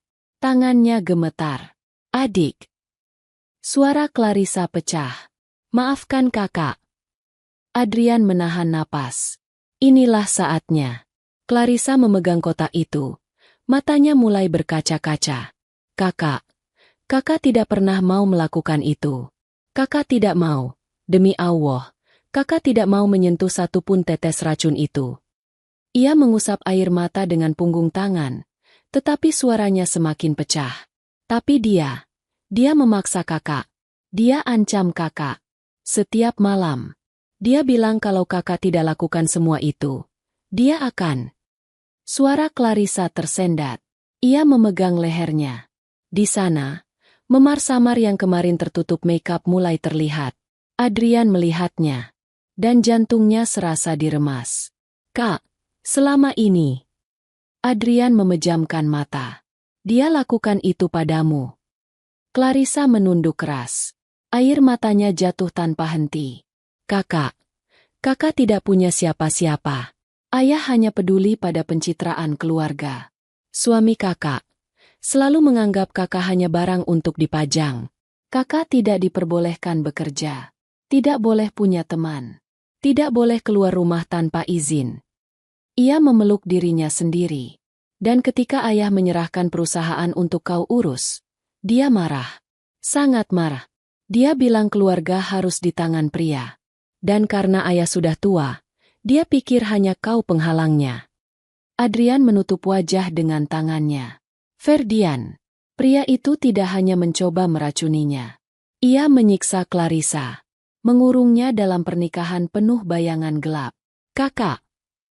Adrian berkata pelan. Kenapa tidak bilang dari awal? Clarissa menangis lebih keras. Karena kau punya hidupmu sendiri. Adik, punya perusahaan besar. Punya masa depan. Kakak tidak mau kau terbebani dengan hidup kakak yang berantakan. Adrian meraih tangan Clarissa. Menggenggamnya erat. Untuk pertama kalinya dalam waktu lama, Clarissa membiarkan adiknya memegang tangannya seperti saat mereka masih kecil. Kak, apa benar kau memberikan minuman itu? Clarissa menggeleng keras. Tidak. Kakak tidak pernah berani menyentuhnya. Ia menunjuk layar laptop di depan Adrian. Lihat rekamannya. Setiap kali kakak menyiapkan jus, kakak tidak menambahkan apa-apa. Kakak hanya meletakkannya. Adrian memutar rekaman itu. Clarissa benar. Ia tidak mencampur apapun. Tapi setelah kakak pergi, Clarissa menutup wajah. Dia menyuruh Buminah, pembantu itu, diancam juga. Dia dijanjikan banyak uang. Semua potongan itu bersatu. Jus, tidak terbantahkan. Racun itu bukan dari Clarissa, tapi dari Ferdian. Lewat Buminah. Dan Clarissa hanya menjadi perisai yang dipaksa menerima salah. Adrian menarik napas panjang. Kak, mulai hari ini, kau tidak akan sendirian. Clarissa mengangkat wajah. Matanya merah dan basah. Adik. Adrian bangkit dari kursinya dan memeluk kakaknya. Untuk pertama kali dalam bertahun-tahun, Clarissa merasa aman. Aku tidak akan biarkan dia menyentuhmu lagi. Tidak 1 sentimeter pun. Dalam pelukan itu, Clarissa melebur. Menangis sejadi-jadinya. Di lorong rumah, seseorang berdiri di balik dinding. Moping. Buminah. Pembantu yang selama ini melakukan perintah Ferdian dengan hati penuh ketakutan. Ia menutup mulut, menahan tangis. Wajahnya kacau, tubuhnya gemetar. Karena ia tahu, kebenaran akhirnya mulai terbuka. Dan ia tidak bisa menahan rasa bersalah yang menumpuk di dadanya. Ia mundur pelan, melangkah menjauh dari ruangan itu. Dan ia tahu, hari ini, ia harus memutuskan. Menyelamatkan dirinya sendiri, atau menyelamatkan orang lain dari bahaya yang lebih besar. Pilihan itu tidak mudah. Namun Buminah tahu, kebenaran tidak lagi bisa ditahan. Sore hari, Adrian duduk kembali di ruang kerjanya. Ia menatap sunyi ke arah laptopnya. Semua bukti ada di sana. Setiap rekaman, setiap pergerakan Buminah, setiap ancaman Ferdian. Setiap air mata Clarissa, ia tidak akan tinggal diam. Ia tidak akan membiarkan keluarganya hancur lebih jauh. Ketika malam menjelang, sebuah ketukan terdengar di pintu. Tok, tok, suara pelan, gemetar. Tuan Adrian. Suaranya lirih. Saya mau bicara. Itu suara Buminah. Adrian bangkit perlahan, membuka pintu. Buminah berdiri dengan wajah merah, mata bengkak, dan tangan yang saling mencengkeram gemetar. Tuan, saya mau jujur. Adrian menatapnya penuh waspada. Masuk. Buminah masuk dengan langkah berat. Lalu, ia berlutut. Maafkan saya yang mencampurkan cairan itu ke minuman Tuan. Air mata Buminah jatuh deras. Tangisnya mengguncang tubuhnya. Saya tidak mau, tapi saya diancam, saya dipaksa. Kalau tidak, suami Nyonya Clarissa mengancam akan melukai anak saya. Adrian menutup mata keras. Tangannya mengepal. Siapa yang menyuruh? Buminah menangis lebih keras. Tuan, Ferdian. Suasana ruangan menjadi seperti tanah retak yang akhirnya pecah. Kebenaran itu menghantam Adrian tepat di dada. Ferdian. Pria yang duduk angkuh tadi. Pria yang memandang Raisa dengan tatapan merendahkan. Pria yang berani menyiksa istrinya dan mengancam pembantu. Pria yang hampir membunuhnya. Adrian menghela napas panjang. Bangun, Buminah. Kau sudah cukup menderita. Buminah mengangkat wajah. Gemetar. Tuan, Anda tidak marah. Aku marah. Adrian menatapnya dalam. Tapi bukan pada orang yang dipaksa. Aku marah pada orang yang memaksa. Buminah menangis. Terima kasih, Tuan. Di luar ruangan itu, musim baru keluarga Adiwira mulai bergerak. Musim pengungkapan. Musim perhitungan. Musim ketika kebenaran tidak lagi bisa disembunyikan oleh kekayaan atau kekuasaan. Dan Adrian tahu, satu langkah lagi sebelum badai besar benar-benar pecah. Ia harus bertemu seseorang. Seseorang yang tanpa ia sadari, sudah 3 kali menyelamatkan hidupnya. Raisa. Malam itu rumah keluarga Adiwira terasa seperti ruang besar yang menahan napas. Langit gelap, angin tidak bergerak, dan setiap lampu tampak terlalu terang seperti sedang mengawasi sebuah takdir yang baru akan terungkap. Selepas Buminah memberi pengakuan, Adrian duduk lama di ruang kerjanya. Ia tidak bergerak, tidak berbicara, tidak menunjukkan ledakan emosi apapun. Ia hanya menatap layar laptop dengan semua rekaman yang sudah ia kumpulkan. Semua fakta, semua detik-detik yang membuktikan niat jahat Ferdian. Dan di atas semuanya, suara tangis Clarissa yang pecah seperti kaca jatuh.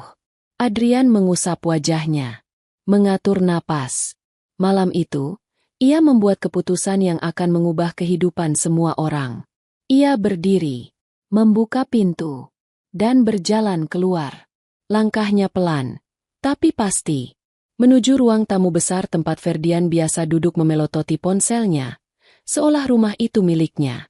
Dan benar saja, Ferdian ada di sana, menyilangkan kaki, meneguk wine mahal, sambil memainkan layar ponsel. Saat Adrian muncul, lelaki itu hanya mengangkat alis. "Oh, kau datang. Bagus. Ada apa malam-malam begini?" Adrian tidak menjawab. Ia duduk di kursi hadapan Ferdian, menatapnya lurus tanpa berkedip. "Aku sudah tahu semuanya." Ferdian mengernyit. "Tahu apa?" Adrian tidak perlu bicara panjang. Ia mengambil remote kecil di meja dan menyalakan layar besar di ruang tamu. Rekaman CCTV mulai diputar. Adegan Clarissa dipaksa oleh Ferdian. Adegan ancaman. Adegan Buminah mencampur racun. Adegan ketika Ferdian menarik rahang Clarissa dengan kasar. Ruang tamu langsung membeku. Ferdian menjatuhkan gelasnya. Wine merah mengalir di karpet marmer seperti darah yang bocor. "Dari mana kau?" Suara Ferdian pecah. "Kau tidak boleh mengambil rekaman itu tanpa izin keluarga." Adrian tidak memilih membalas dengan marah. Ia berbicara pelan, dingin, dan sangat jelas. "Izin keluarga apa yang kau maksud? Aku ahli waris keluarga ini. Rumah ini punya ayah. Dan aku berhak melihat apapun yang terjadi di dalamnya." Ferdian berdiri, menepuk jasnya, berusaha mengembalikan sikap angkuh yang ia banggakan. "Kau pikir dengan rekaman itu kau bisa menjatuhkan aku? Clarissa yang memberikan jus itu. Dialah yang..." "Cukup." Adrian menghentikan kalimat itu dengan tatapan tajam. Dalam detik itu, Clarissa muncul di ambang tangga. Ia sudah mendengar semuanya. Wajahnya penuh luka batin. Air mata menetes tanpa henti. Ferdian segera mengubah ekspresi. "Sayang, kau harus jelaskan pada adikmu. Kau lakukan itu demi..." "Diam." Clarissa memotongnya dengan suara yang tidak pernah terdengar sebelumnya. Bukan suara lembut, bukan suara takut, tapi suara seorang perempuan yang akhirnya menemukan keberaniannya. Clarissa turun perlahan. Setiap langkahnya gemetar. Namun matanya teguh menatap suaminya. "Aku tidak akan tutup mulut lagi." Ferdian memandangnya tidak percaya. Ia tidak pernah menyangka Clarissa akan melawan. Clarissa berdiri di samping Adrian. Untuk pertama kalinya, ia merasa terlindungi. "Aku tidak pernah memberi racun pada adikku." Suara Clarissa jelas.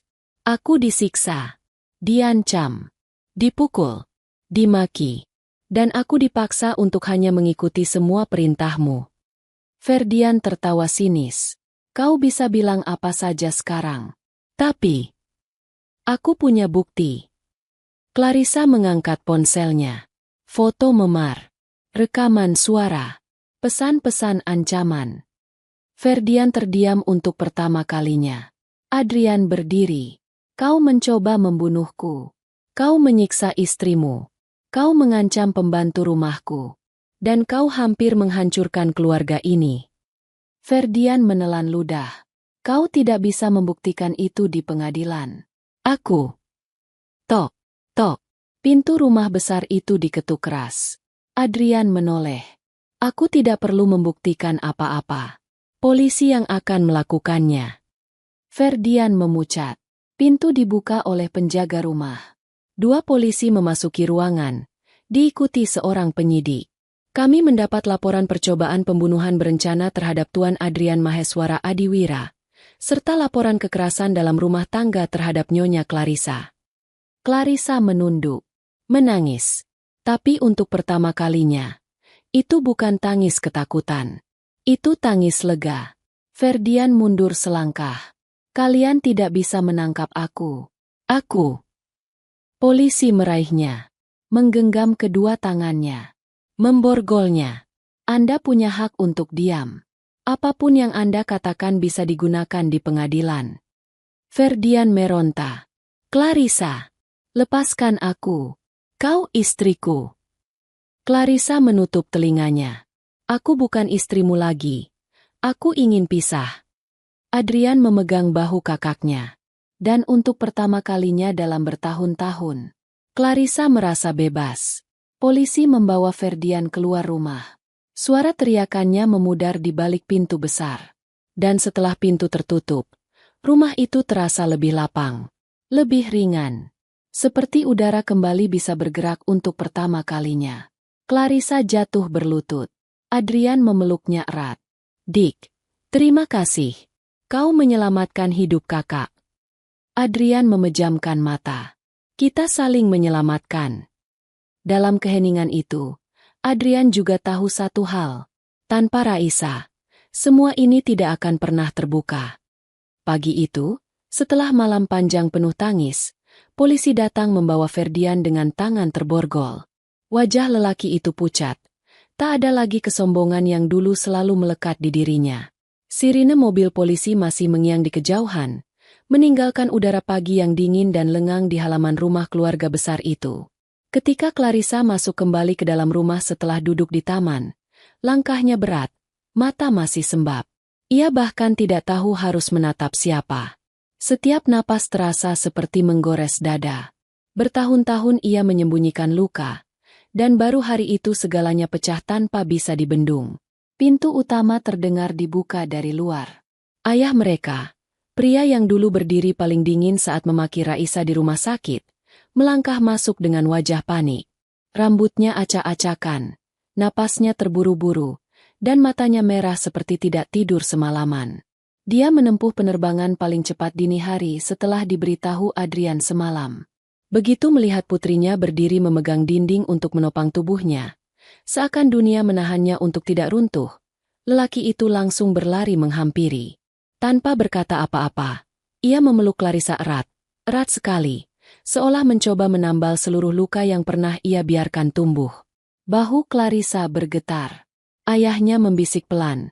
Suaranya pecah berulang-ulang. Maafkan ayah, kenapa kau tidak pernah bilang apa-apa selama ini? Tangis Clarissa pecah di pelukan itu. Lengannya terangkat dan membalas pelukan sang ayah. Untuk pertama kalinya setelah sekian lama ia merasa aman. Selama ini ia pikir tidak ada satupun yang akan percaya. Jadi ia memilih diam. Ia pikir keluarga hanya akan menyalahkan. Seperti dulu mereka menyalahkan Raisa. Tapi pagi itu, perlahan-lahan semuanya berubah. Ayahnya menarik wajahnya, menatap kedua mata Clarissa yang bengkak. Maafkan ayah. Dulu ayah memaksamu menikah. Ayah kira dia lelaki baik. Ayah kira dia akan menjagamu. Tapi ternyata, ayah sendiri yang menyerahkan putrinya ke orang yang salah. Clarissa menunduk. Air mata jatuh membasahi tangan ayahnya. Tidak apa, semuanya sudah selesai. Yah, suaranya lirih, patah, tapi jujur. Adrian datang dan mendekat perlahan. Tubuhnya masih belum pulih sepenuhnya. Namun ia berdiri di sisi kakaknya dan mengusap punggungnya lembut. Hangat, damai. Seperti keluarga yang akhirnya menemukan satu sama lain setelah kegelapan yang terlalu panjang. Ayah mereka menoleh pada Adrian. Tolong jaga kakakmu, nak. Dia menanggung semuanya sendirian. Adrian mengangguk pelan. Ruangan itu hening cukup lama. Tidak ada suara lain selain sesenggukan kecil Clarissa dan hembusan napas mereka yang tersengal karena terlalu banyak rasa yang dipendam. Untuk pertama kalinya sejak kejadian di rumah sakit, ayah Adrian berbicara dengan suara yang lembut. Bukan marah, bukan otoriter, tetapi penuh sesal dan kasih. Kita mungkin sudah melewati hal yang mengerikan, tapi mulai hari ini, kita mulai memperbaiki semuanya. Bersama. Dada Clarissa bergetar lagi. Tapi kali ini bukan karena ketakutan, melainkan karena lega. Setelah Clarissa tenang, Ayah mereka menggandeng tangannya, membawanya duduk di sofa.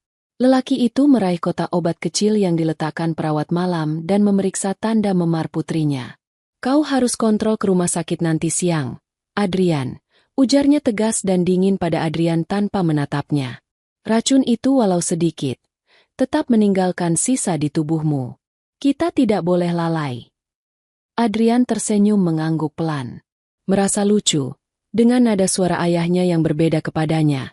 Setelah tadi berbicara sangat lembut pada kakaknya. Ayahnya mengusap kepala putrinya dengan lembut. Kita akan lewati ini, sebagai keluarga yang lebih kuat. Sebuah senyum kecil akhirnya muncul di wajah Clarissa. Senyum yang tidak pernah muncul selama setahun ia menyembunyikan penderitaannya. Di samping mereka, Adrian memperhatikan diam-diam, dan untuk pertama kalinya dalam hidupnya, ia melihat keluarganya tidak sedang saling menyerang, melainkan saling menggenggam.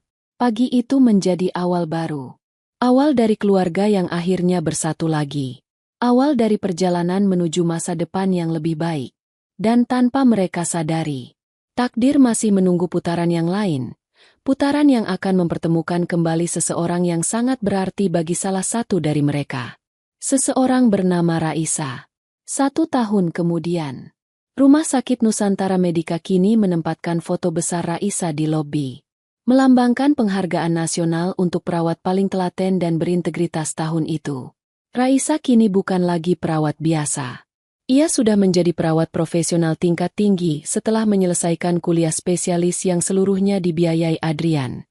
Ia berjalan menyusuri koridor rumah sakit dengan seragam putih bersih dan rasa percaya diri yang lembut. Hari itu, ia menerima pesan bahwa seseorang mencari dirinya di ruang taman belakang rumah sakit. Saat ia tiba, seseorang berdiri membelakangi matahari sore. Adrian. Dengan setelan kasual, wajah tenang, dan senyum hangat yang hanya ia tunjukkan pada orang tertentu. Raisa. Gadis itu tersenyum, sedikit gugup. Tuan, Adrian, apa kabar? Adrian mendekat, matanya lembut. Aku datang untuk mengucapkan sesuatu. Raisa mengangkat wajah. Jantungnya berdetak pelan namun kuat. Adrian menarik napas. Terima kasih, karena menyelamatkan hidupku lagi. Ia menahan senyum. 3 kali. Raisa menutup mulutnya dengan tangan. Air matanya jatuh. Aku tidak melakukan banyak. Tidak. Adrian menggeleng. Kau melakukan segalanya. Raisa menatap